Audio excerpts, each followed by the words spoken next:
My name is Dr. Concussion. I'm the director of physical therapy with Dr. Motion Physical Therapy, which is right across the parking lot over here. And today we're going to talk about some of the more prevalent pediatric-related injuries and some of the treatment protocols that use for some of those types of injuries. So the first one I want to talk about is kind of a little bit of a difference between the pediatric patient population and the adult population that we see for injuries. One of the main differences is that with the skeletally immature pediatric patient, a lot of the injuries are more bone-related or can be bone-related as opposed to musculotendinous type injuries or tendinitis that you probably see in an adult patient population. So one of the more common, sort of common injuries that we see is growth plate injuries, where the tiny bones of the body are still developing and the growth plates on the end of the bones have not fully fused yet. So oftentimes we will have, through either trauma or even sometimes not trauma, we will get injuries at that growth plate site. Now, the problem with those type of injuries is that they can lead to discrepancies in the length of the limb based on those type of injuries. So you can see those every once in a while. Those will oftentimes become surgical cases and we'll go in and work on those growth plates. The other type of injury that we see separating the adult population from the pediatric population is what we call avulsion injuries. In the adult, we hear a lot of, like I was speaking about before, tendinitis type injuries, where a tendon connects a muscle to a bone, and it's at the interface between that shoulder and the muscle belly, where adults will often have problems, and they refer to that as a tendinitis. Children don't often have that type of injury. What they will do is they will have an injury called an avulsion injury. And an avulsion injury, what will happen is they don't have a problem with that muscular-tendinous border. They will pull the whole bone plug off. So that's another surgical type of a case. There are other types of injuries, not limited to the long bones. Some of the areas where a muscle will connect to bones, such as at the pelvis. That is referred to as an apophyseal injury. And there again, what will happen is that muscle will pull a whole bone plug off of, say, a pelvic area. Another type of injury is something called osteochondritis dissecans. What that is, we see that every once in a while also in around the knee. What happens is the cartilage on both the thigh bone and the leg bone down below at that joint, you can start getting problems of wear at that cartilage that runs that joint. And one thing interesting about pediatric cases also is that you don't necessarily have to have trauma for a child to have pain. Okay, some of these injuries are non-trauma related. All of a sudden, your child will just report that they've got pain, say like non-specific knee pain. And so we look at other things like that that might not be specifically trauma related. Another patient population that we'll speak about is the overhead of throwing athlete. We see a lot of these patients in the clinic, usually more so in the pediatric population of an overuse type injury as opposed to direct trauma, although we see both. With an overhead athlete, you're talking about a baseball pitcher, you're talking about water polo, tennis players, anybody that lives overhead. And there's a very interesting study that was done by a gentleman by the name of Kibler that has done a lot of work with overhead athletes. To his work that, let me kind of backtrack for a second. When I get a shoulder patient into the clinic, especially a fluent athlete, one of the things that we will really test out and really emphasize is core strength. And the patient comes in and says, why am I doing all this forward? I'm not a throwing athlete, I'm a shoulder patient. Well, in Kibler's work, he found that with a weak core, you increase the demand of the rotator cuff by about 85%. So there's a huge correlate there between a weak core structure and rotator cuff problems. Okay? So a couple of other injuries that we see are shoulder impingement. You probably heard that diagnosis before. Shoulder impingement usually is categorized into two types, a primary and a secondary impingement. Primary impingement usually involves a tight posterior capsule, and what that does is you can tell that when the patient goes into internal rotation, they don't have very good motion in that, or they can't really get their hand behind their back. And that tells us that unless there's something else going on, that the humerus here in this bone is not able to translate posteriorly there due to sometimes a tight posterior capsule. We can go through all the testing. You see that a lot. Primary impingement is quite common. Secondary impingement is a completely different animal. It's something also referred to as multidirectional instability.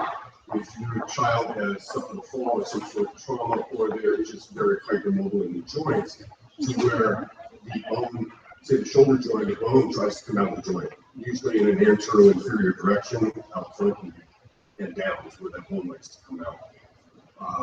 So that is indicative of something called a secondary impingement.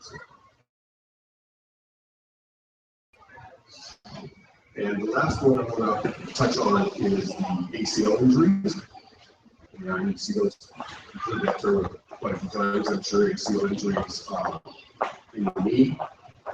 And what the ACL, the anterior cruciate ligament, does is it prohibits or it tries to minimize forward translation of this bone on this bone. And one of the interesting things that we found with ACL patient populations is, especially among adolescent soccer players, we see a large percentage of females over males. And there is some talk about the possibility of a hormonal connection there with an increase of estrogen and probably or possibly adding to some hypermobility in that joint, which could possibly lead to more of the ACL injuries in the female patient population as opposed to males. So those are some of the kind of more common pediatric and young adult injuries that we see. So I'm going to turn this over to Dr. Ben Wong. Hey, how's it going? So I'm Dr. Ben Wong. I'm actually a local guy. I grew up in Diamond Bar. I went to Diamond Bar High School, I went to San Francisco, and finished my medical school and residency at UCLA or something like that. I moved here recently, and it was great. And I was a high school athlete as well. I was a varsity cross-country and track, so I had some injuries myself. And kind of a really experience. Today I really want to talk to you guys a little bit about the sports evaluation and some heart issues, and also the concussion guidelines. So the sports evaluation is pretty, as long as you guys know, it's required by a lot of schools. So what is it really for? It's for to look for screens, just look for screening for conditions that can restrict the child's ability to play sports safely, and to look for any problems that we might not be able to pick up through the regular physical exam. And also it's a time for us to teach and to look at the specific history of your child, see if there's anything that they need to accommodate for them to play sports well. And also a time for educating about how to play sports safely. We look at the sports evaluation, it's the history. So we look for heart problems, lung problems, and skeletal problems. For these problems, for lung problems, it's the most common one is asthma, which you probably have or if you have difficulty breathing, or exercise induced bronchial constriction. Other problems, you have a lot of heavy shoulders of breath, you can't keep up. Sometimes a renal inhaler might be useful in those cases. And a lot of times those kids are maybe perfectly fine, and they might not know it until they start playing sports in person. For heart problems, we're really looking for since some of you might have heard the news, kids suddenly fall to the ground, they suddenly die because of some heart attack. It's not the same as adults. So we do have a set of questions we look for, and it's recommended by the American Heart Association. So we look for, do you have any difficulty with exercise? Have you ever passed out? Have there any family members that have died before the age of 40 or 50 of a certain heart attack that's not explained easily? And there's also, we look for signs of a heart murmur when we do an exam. We look for elevated blood pressure when we do vitals. Those are all signs that there could be something kind of insidious going on with your child. And our goal is to catch that and refer you to a cardiologist for further evaluation. That's part of where our EKG comes in too. The EKG is a quick screening test for certain arrhythmias, not for everything, but it's good for to catch some of the more intensive stuff that we can have. And in other countries, in Italy and Israel, they actually have state-sponsored EKGs for everybody participating in sports. And the results have been a little bit mixed. In Israel, they have not been found to actually reduce sudden cardiac death, but in the one region in Italy that has been found to treatment. So if there's anything like something going on, we would usually recommend to see a cardiologist, do an echocardiogram, which is kind of like a abdominal ultrasound, which is for heart, to look for any structural problems. In general, these things are fairly rare. The incidence is only about 10 to 15 times in the United States annually. So we compare that to auto accidents, schooling accidents, other stuff, or trauma to the head, much lower rates.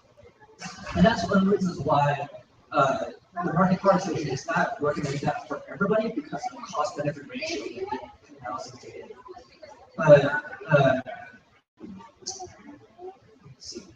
So the incidence rate is anyway about 5 per 100,000 young athletes. So it's a fairly rare. And there's like asking these questions about have you had any family history of both Parkinson's weight, chronic QT syndrome, or Marfan, those kind of things can also raise your risk factor for having cardiac problems. Our goal is to catch those things before we do that. For musculoskeletal, it's usually more about fractures and injuries. So injuries you sustained in the past, do you have any limb laxity, do you have any pain with injury, with exercise that you notice? But those kind of things, we need to pick those up so that way you don't injure yourself. And we might refer you to, especially with our PT, for further evaluation. And a lot of times it's more about correcting the way to style play, the way the techniques you use, and those kind of things. Another thing before we can go into the QA sessions, we can talk a little about concussions. So, how many of you guys here have had a concussion or seen a concussion? Right? And can you sort of give me a definition of concussion?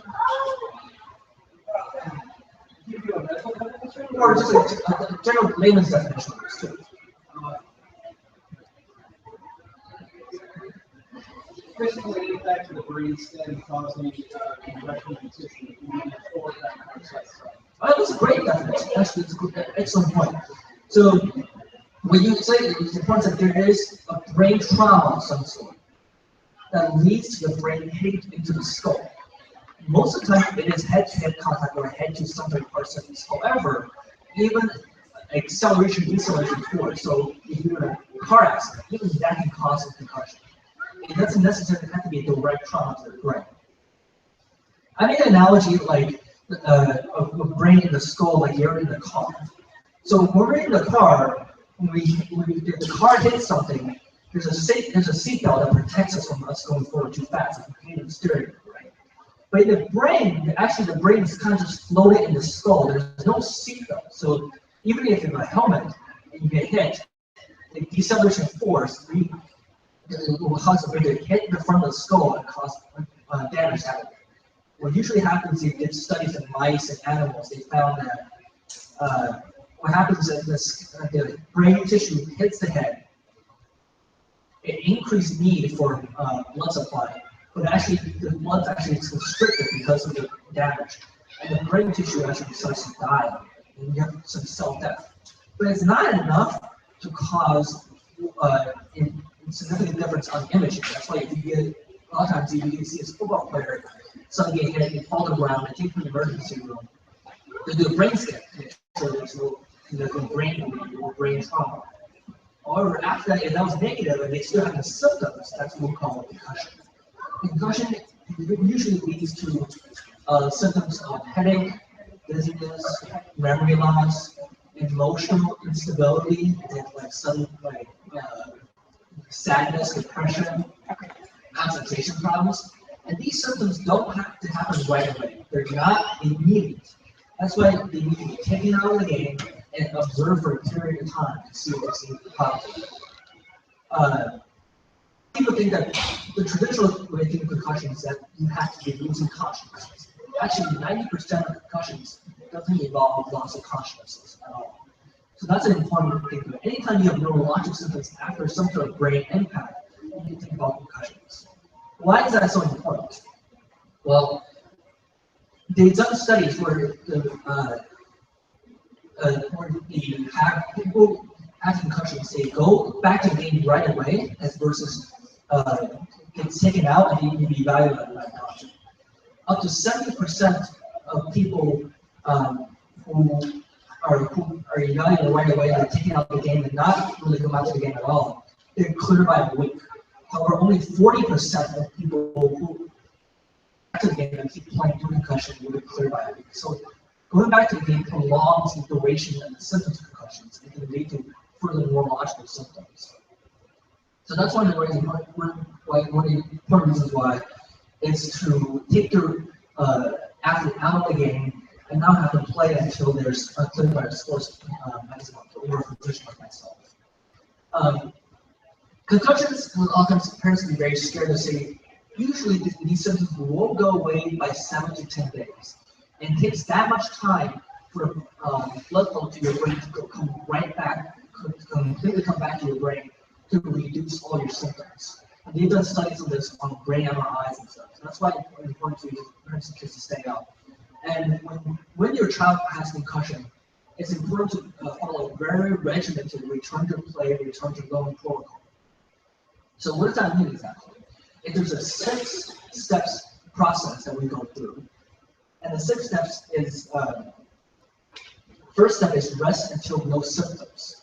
So no symptoms meaning you don't have any symptoms of headache, nausea, concentration difficulties, memory loss, or any of those things for at least 24 to 48 hours or so. It's very important, for at least 24 to 48 hours. And you need to be able to do those things. You need to have no symptoms while still doing your daily activities. So eating, talking to parents, watching a light on TV. So no, at this time there's no activities that increases your mental capacity, mental fatigue. So no homework for a while, and no video games, and nothing like a chess match where you're really focusing, and nothing that raises your blood pressure or your heart rate. So you have to no exercise. And when that's clears, you can go into exertional exercise, so mild jogging, mild walking, those kind of things. And then you can go to sports-specific exercise, like drills, like light practice. Then you can go into non-contact practice, where you're basically shooting hoops or running drills on a full length of court, those kind of things. And then you can go into full contact after medical play, so you can scrimmage with other players, and then you can compete. Each month, so there are 6 steps total, and each of the steps takes about 24 to 48 hours. So if you calculate it out, it really takes about 7 to 10 days before your child can go back to full contact practice before that starts. However, even before any of these things start, we need to make sure that your child's doing well in school, because the symptoms are most noticed in school. if whether they need to be able to concentrate about 30 to 45 minutes nonstop without having any symptoms. Once they reach that point, they can go back to school. And if needed, we can give them accommodations to school. This is one we can fill out that helps them understand the teacher in a way that they can have extended time periods or reduce days or reduce school days in order for them to have an adequate amount of transition between rest and participation in school and class. And this is very important because you cannot return to play until you have returned to learn. That means you fully complete your full days of school before you go back to return to play. And I would always caution parents. I recently attended a concussion conference at UCLA where they have the sports medicine and neurology to talk to the primary care physicians. But these are people that deal with the UCLA football players and really kind of like semi-pro players or players who are about to be pro. And they were saying that in their research study, up to 35% of college athletes has had a prior concussion coming to college. And that's a pretty high number. And the sports variety is actually fairly diverse. It's not just football. It includes hockey, wrestling, and soccer, basketball, and so a variety of sports is something you need to be aware of. And up to 40% of athletes will not report concussion symptoms because they want to play. And those who have suffered a prior concussion are likely to report a concussion symptoms. So that means that as parents and educators, we need to really make sure that our kids understand if we have concussion symptoms, they need to step out and play, and we need to report to the coaches. And their coaches have an obligation to take them out, make sure that they're safe, and be cleared by medical physician. And one thing I also want to address is the media perspective. We recently, there's been a lot of talk about CTEs and pro football players suffering really serious mental disorders after years of head trauma. CTEs is something that can only be diagnosed post-mortem, meaning that after the person has passed away, they have to examine their brain. And there's been a few cases of that being found in these pro athletes. However, not every pro athlete who has committed suicide after brain injury has had CTE. The link has not been completely proven, but we do suspect that in the future there might be a more neurological hindrance and impairment for athletes, especially in college and pro, who does this all the time, especially in football and soccer. Soccer is more, a lot of people think soccer is due to the headers and they hit the football, hit the soccer ball, but actually up to 50% of concussion in soccer is actually from player-to-player contact. Let's say one player trying to tackle another, and they're running to each other very hard. So that's why maybe in basketball you can make concussions. Lastly, I want to talk a little about concussion prevention. And this is something that a lot of people ask us about. So, do like headbands, helmets, pads, do those reduce concussion? Actually, they have not been found to definitively prove concussion to prevent concussion in terms of clinical research studies. That's not to say they're not useful. They're probably good at reducing fractures and reducing bone injuries. But concussions is something that, because it's an acceleration and deceleration force, is not necessarily. So it's kind of like adding more bumpers to your car, but you don't have a safety, you don't have a seatbelt. You're still going to hit the steering wheel when you're putting out force, and that can still cause brain damage. However, research shows that safe play, instructor practices, and good techniques with tackling and playing techniques, and good rules and reinforcements on the playing field, the referee has reduced concussions. So that's important to know.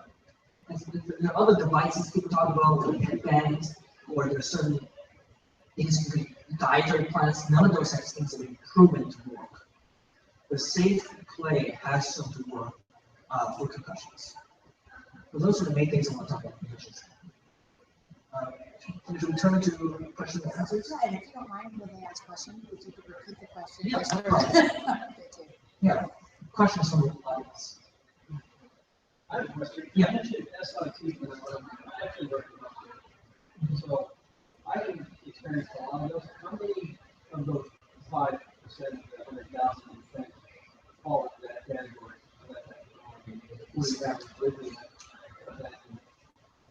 Yeah, so that's a good question. So the question is regarding sudden cardiac death. How many of it is due to sudden arrhythmia issues? So they did a SLT. Yeah. So they did a study where 50% of the sudden cardiac death that we do an autopsy on, they're either due to hypertrophic cardiomyopathy, in which the muscle wall of the heart gets too big, and you're breathing so fast, you don't have time to supply blood to your heart, or they're due to a erroneous coronary artery sinus development. What that means, so usually the coronary arteries are where the arteries are supplying the heart's own blood supply. They're not for your supply or for bone. And they're supposed to develop in certain ways. However, those that develop in irregular ways can make you more prone to sudden cardiac death. And only about 20% are more due to arrhythmias, or like things we think about in terms of the electrical circuit of the heart being intact, those kind of things. And another thing is to realize, now we have now at airports, at hospitals, we all have those automatic defibrillators. They have their sports games too. So when can you use those defibrillators and when not? It's not every heart condition you can actually use it. So it's but the pad usually when they do automatic ones, they're built to know which type of heart arrhythmia they can shock or something cannot shock. So you should do CPR either way before you bring this at the same time. In general, only ventricular fibrillation are the ones that take shock. If you don't have a heartbeat at all, you should be doing CPR. The millions of kids that play high school football, do they have a study what percentage of them have concussions? They unfortunately don't have they have a general number of incidence rates of anywhere 30 to 40%. But the problem is that it's hard to, there's multiple levels, right? There's Olympic level, there's college athletes level, and there's high school level, and there's, right now in high school, there's so many to tracking of. We don't have a national database to track concussions. We don't, it's not like all accidents or other serious diseases that we have a tracking system. So unfortunately we don't, because it's very under-recognized. I can't give you the exact number, but I can tell you that it's probably, like I said, like 35% of college athletes have a prior concussion before they go to college. So that tells you how prevalent it is. And unfortunately, probably more than half of the athletes have concussions. They just do not tell you, and they just try to play it through and stick it out. What are some of the common high school football athletes injuries that they have? You're talking a lot about overhead throwing, but just running around and hitting each other. Do you see a lot of shoulder problems because the plates aren't developed? Do you see more in their knees? Yeah, I think more of the common injuries are probably knee injuries, ACL tears. Something every once in a while you'll see through that mechanism of kind of planting and cutting, you'll see ACL injuries. To the extreme of that, you'll see something called terrible triad, which is an ACL tear, medial collateral ligament, and a medial meniscal tear.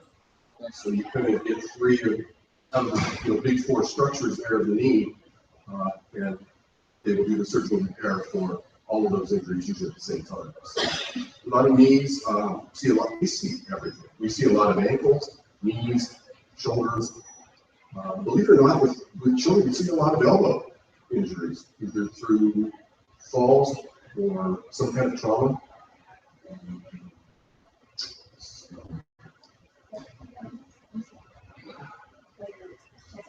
No, go ahead. Are there some things that we can rehabilitate surgically or otherwise that will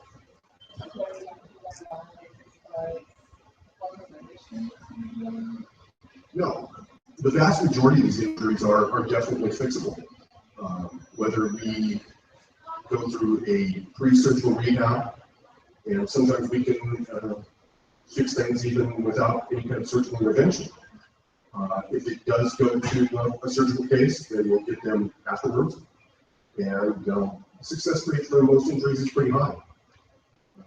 So there's usually not a lot of, depending on the age of the patient, any kind of lingering problems. Now that's different in an older population. So we just don't heal as well as we used to. You were talking earlier about the thing about like special needs. Sure.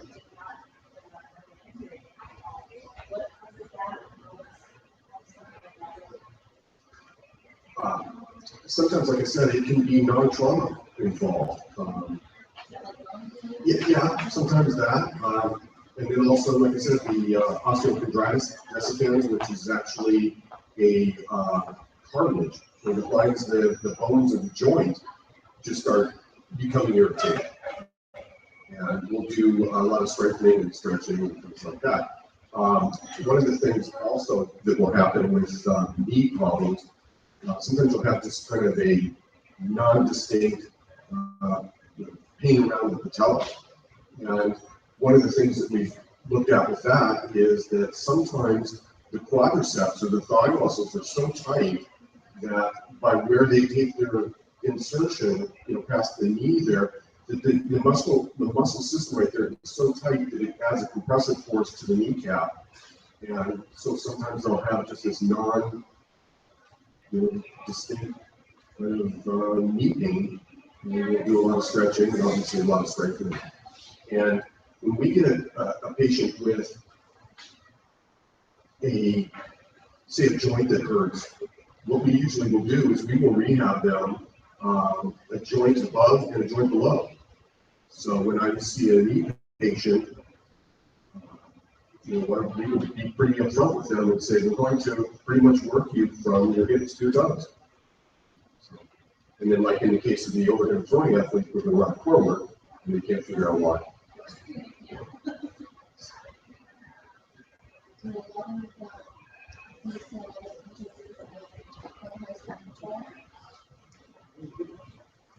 Do we see a lot of injuries in high school football? Yeah, a fair amount. These things happen in high school football, so yeah, we do see it. Yeah. Mm-hmm.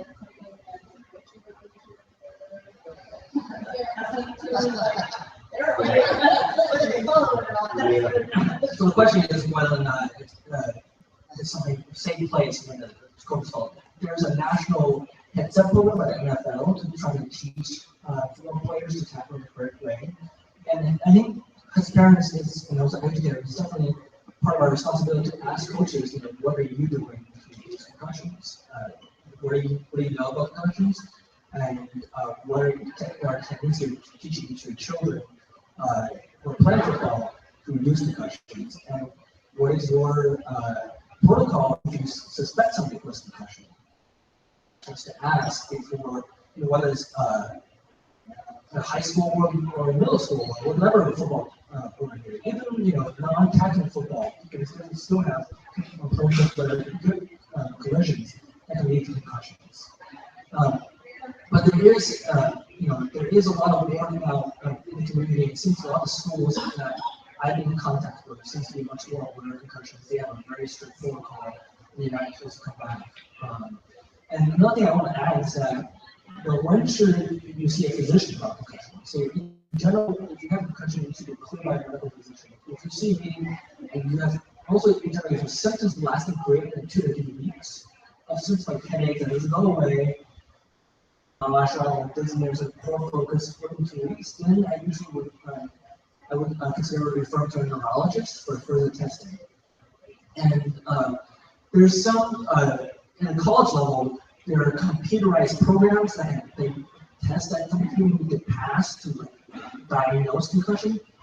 Concussion can be only diagnosed clinically, and then it's not something you can do a computer test on. The reason why is that a lot of these computer tests, they try to measure your ability to do certain mental tasks, but these kids have never taken this computer test before, or they might have other disabilities or they don't know about, like learning disabilities, ADHD, or whatever. So their baseline is already different from what the computer expects. So I heard that UCLA athletes who was not allowed to return to play until she passed the computer test, but she kept failing, but it actually turned out she was diagnosed with a learning disability, actually with anything else. So that is one of the concussion was diagnosed clinically through history, physical exam, and also these tests can help, but they're not the end all be all. Just need to be clear the test doesn't mean that you're fine to go back to play. One more, kind of a silly question, but I don't think that, I don't know if everyone would be on that answer. Once you have a concussion, professional playing, fully something about that parts of the brain now. Yeah, so once you have a concussion, what's happening is that your cells need more energy because they're hurt, but the blood supply to the brain decreases for about 7 to 10 minutes or so. However, in concussion, there's experts who argue whether or not whether it's a cumulative effect or whether or not they completely reverse. So far, when we think of concussion, we think that the symptoms completely go away, and there's no reason why you cannot be back to normal. However, there's not been enough studies to say that repeated concussions or multiple head traumas is safe. So we don't ask the experts this question too. Is like, how many concussions is too many? When should my child get out of the season or retire from the sport if he has like 5 concussions? Is that too many? And there's nobody with a definitive answer. So just said that there's more research to be done. However, if I do suggest if you see a child with multiple concussions, then we need to think about whether or not they're using the right techniques to play, or whether, like I said, the coaches are doing their job or the referees are doing their job. And sometimes at UCLA, they recommend the athletes to switch sports activities, or instead of being a more dangerous activity, they want make it a more non-contact activity. So, and there was another question about do head traumas matter all the time, even without concussions? What we call subconcussion symptoms. And you're perfectly fine. Does that, do 50 of those after one concussion? Nobody really knows. But this is something that we need to do more research on. And there's actually a lot of research going on in all of the countries, especially like the NFL, NCAA, collegiate level, and what major universities as well, like UCLA, to try to figure out what is the real pattern here. Because we're seeing there's a lot of data out there, but we don't have a lot of answers because like I said, there's a national database for concussions and there's a national study. But there are athletes who are wearing special helmets at UCLA, where they're doing practice and play, and they're doing neurosensor testing, and they do regular follow-up on them to see what there's differences, even if they have concussion, to see if there's any neurological symptoms.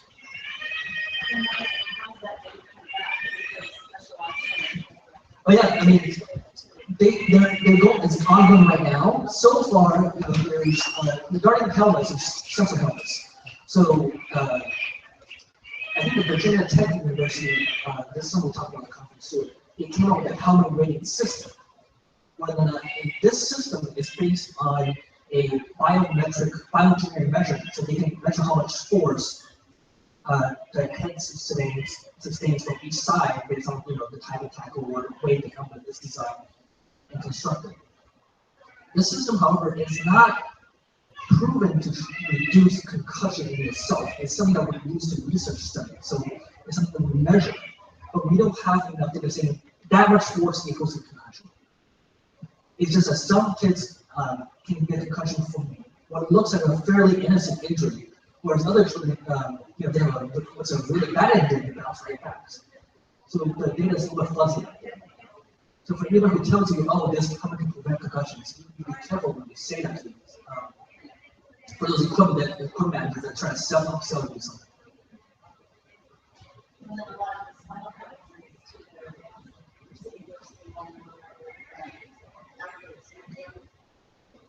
Yeah, and that unfortunately because we cannot fully immobilize the neck. And that's why, like, if the braces. So, in football, you see the linebackers, they have those like back of the neck kind of plastic plates. Those probably help, but they're still completely like flexible. Not like they're completely. That's why after those significant head traumas, they put a brace on your neck to make sure your neck doesn't move at all. And they cannot clear you until they do a CT scan to make sure there's no fracture in the neck bone. And that's the only way to know for sure. That's why, and some parents have asked, should my child be playing football? Is football safe for children under a certain age and stuff? And the experts, when I ask them about it, they're saying, in general, it's better to have children playing sports than not, because as we said that there's an obesity epidemic in this country, and we found that kids tend to be very aggressive and physically aggressive towards each other, even when they're playing physical sports or not. So it's better for them to be good outside. Yeah, exactly. Done in a safe, supervised manner where there's people watching them and there's medical staff on site in case they need it, rather than putting two pots on each other and stuff being against it.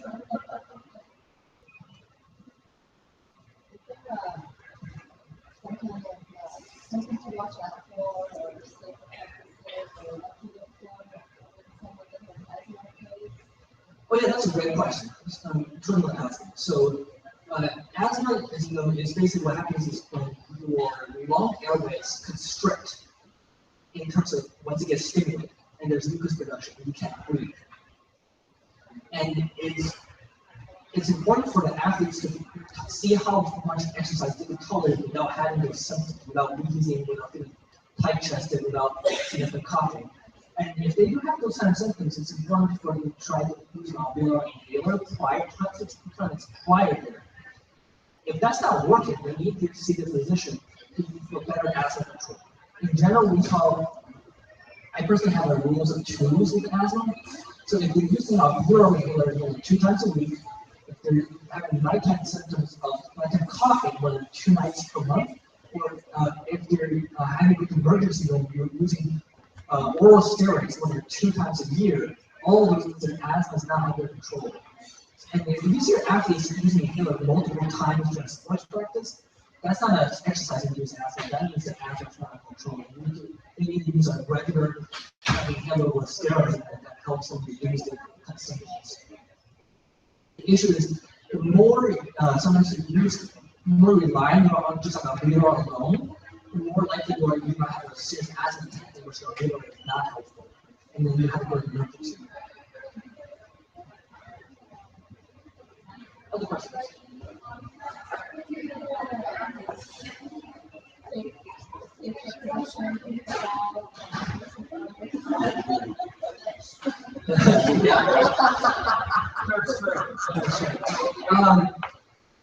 I think what that's something we kind of asked the expert too about is, unfortunately, the concussion risk is real in all sports, in all contact sports. Even some of the non-contact sports is real. I think the most important thing is one thing besides to prevent injuries, besides what we talked about is safety techniques, is also make sure your son or daughter's equipment is on the correct.